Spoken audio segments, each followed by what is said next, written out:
Maria stood at the edge of the cliff, the wind whipping her hair around her face as the tumultuous sea crashed against the rocks below. She felt a strange sense of exhilaration and freedom, mixed with a pang of guilt that gnawed at her conscience.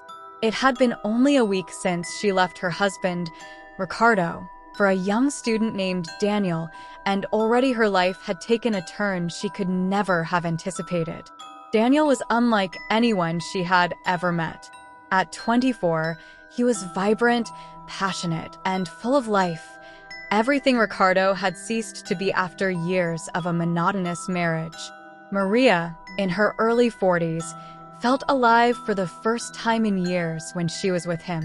The affair had begun innocently enough, with Daniel as her Portuguese language tutor, but quickly blossomed into a torrid romance that consumed her every thought. They moved into a small cottage near the seaside, a picturesque location that seemed perfect for their love to flourish. However, the beauty of the place belied the darkness that lingered in its shadows. From the first night, Maria noticed strange occurrences, whispers in the night, the cold touch of unseen hands, and the feeling of being watched.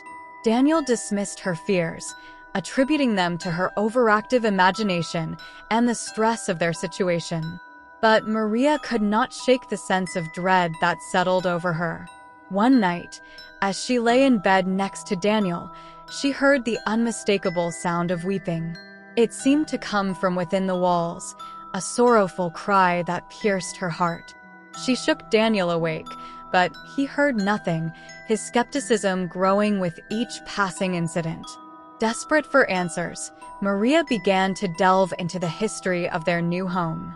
She discovered that the cottage had once belonged to a woman named Elena, who had fallen in love with a young fisherman. Their affair ended tragically when her husband, a jealous and vengeful man, discovered the truth and murdered them both in a fit of rage. Elena's spirit was said to haunt the cottage, her restless soul seeking justice and peace.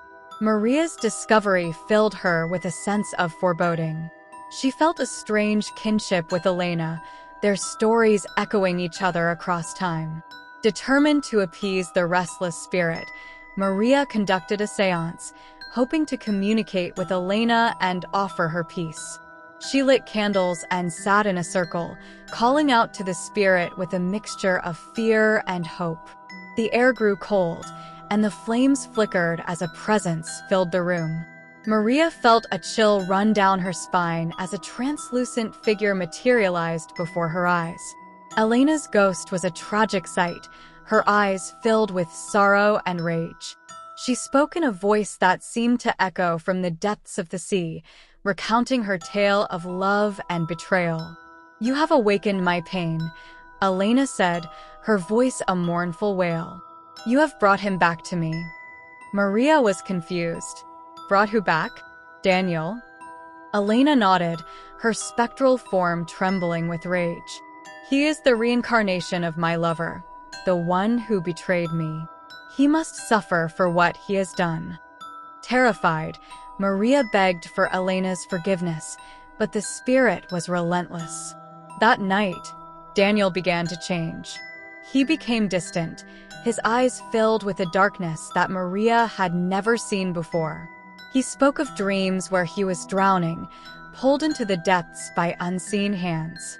The cheerful, loving student she had fallen for was replaced by a brooding, tormented soul. One evening, as a storm raged outside, Maria found Daniel standing at the edge of the cliff, staring into the churning sea. His eyes were vacant, his body swaying as if in a trance. Maria ran to him, her heart pounding with fear. "Daniel, what are you doing?" she cried, grabbing his arm. He turned to her, his face pale and eyes hollow. "I can hear her calling me," he whispered. "She wants me to join her."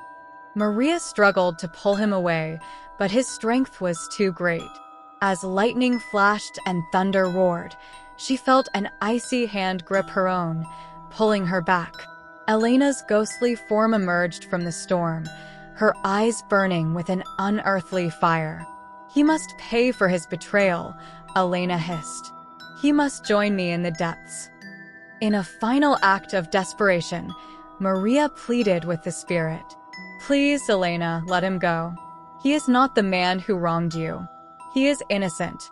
But Elena's fury was unyielding. He is the same soul. He must suffer as I have suffered. With a scream of anguish, Maria watched helplessly as Daniel was pulled into the sea, his cries swallowed by the roaring waves. The storm subsided as quickly as it had begun, leaving Maria alone on the cliff, her heart shattered and her soul marked by the horror she had witnessed. In the days that followed, Maria wandered the seaside, haunted by the loss of Daniel and the knowledge that she had been the catalyst for his doom. She felt Elena's presence constantly, a reminder of the price of her forbidden love. The whispers continued, the cold touch of unseen hands a constant torment. Maria knew she could never escape the shadow of the past. She had become a part of the tragic cycle, her story entwined with Elena's in a haunting dance of love and revenge. And so, she remained by the sea, waiting for the day when the waves would come for her too, and she would join Daniel in the depths, forever bound by the haunting of heartstrings.